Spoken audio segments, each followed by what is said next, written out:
Good morning, YouTube friends. This is Bob coming to you once again from where I work. I am doing a load of whites in the Whirlpool direct drive. I'm using pure hot water. These have been soaking in OxiClean overnight because they were heavily stained with the precious blood with the wine in our church and the towels. When I use OxiClean, I put more powder in. Now I'm going to throw a little bleach in too to get them pure white, to get the stains out. This is a good machine, one of the direct drives that I believe that was made in the late 80s to the early 90s. Actually, this one came out probably close to the late 90s because it doesn't have the tilt head like the other Whirlpools have. But it is a direct drive, one of the best motors that you can get in the direct drive washers. Better than what is out there on the market today. I did bypass the lid boxes, so I can't show you agitating, but I can actually do it once again. So these have been soaking in OxiClean, a load of whites. This is not my machine that I have at home. This is where I work. And you see it's got the dual action applicator with the fins at the bottom, all the way down, and this would rotate. And the fabric softener which goes into here up here. And on occasion I take this off, I snap it off to rinse it out. I'll show you at another video at another time how I do this.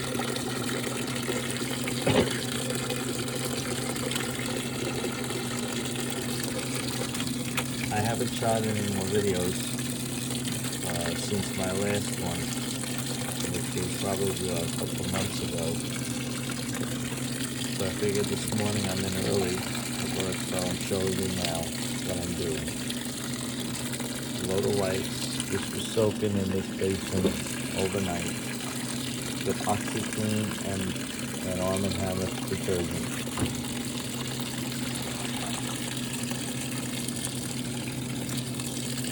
Throwing these in, and that's what it looks in the day. I'm going to throw a little bleach in.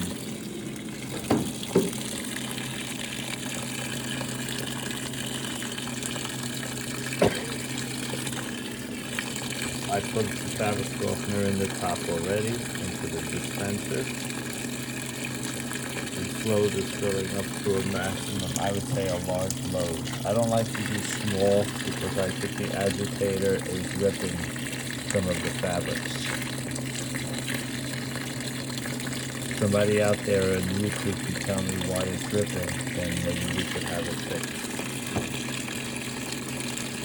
It could be the way the agitator agitates, or it could be the door gears going in the agitator. So here it is, hot water for a load of whites.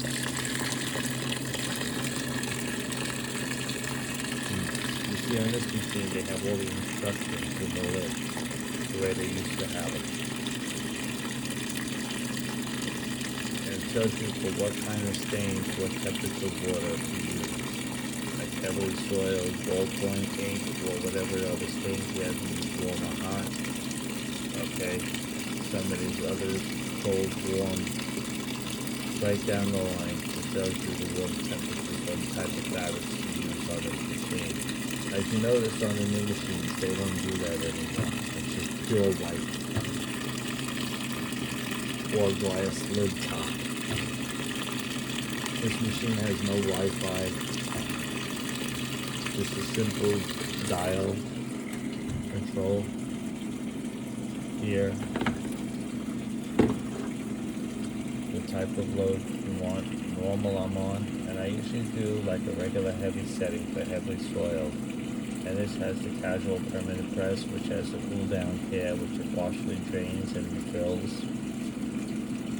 They started with this feature back in the late 80s, because the early 60s and the 70s they had it where they're on the wash and wear cycle, the water would fill up and partial drain, fill up several times, about 4 times partial drain before it went to the deep rinse and the spin.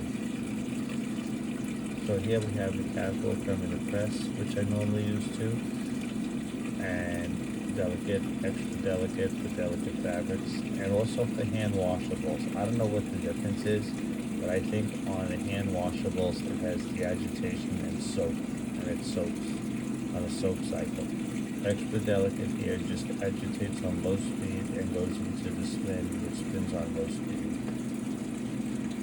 Okay, and the normal, of course, regular heavy goes on to a high spin speed.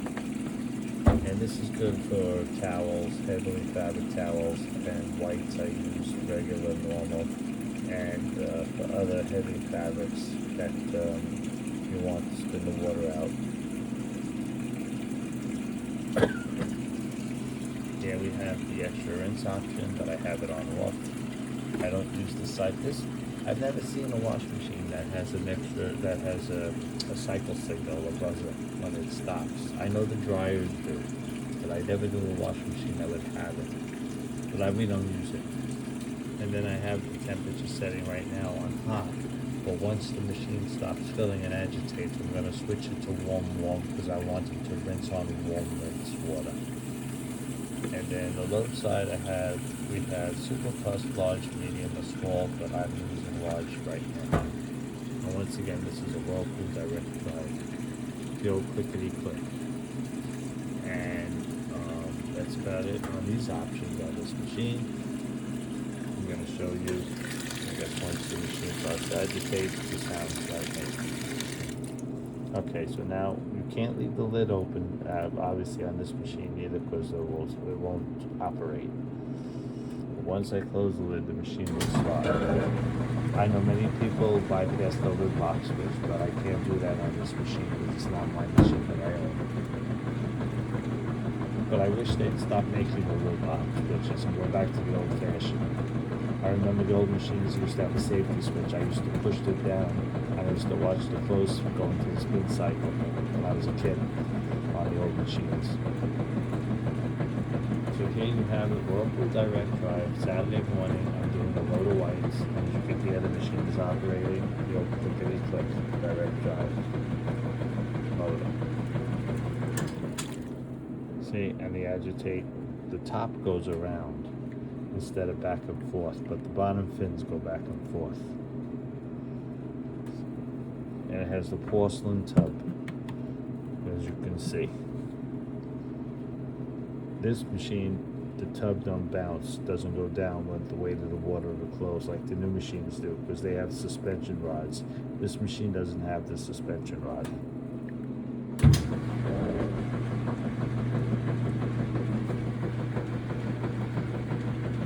Have it, the Whirlpool direct drive, early on a Saturday morning wash. Thank you, YouTube friends. Sorry. Please like and subscribe to my YouTube station. Thank you.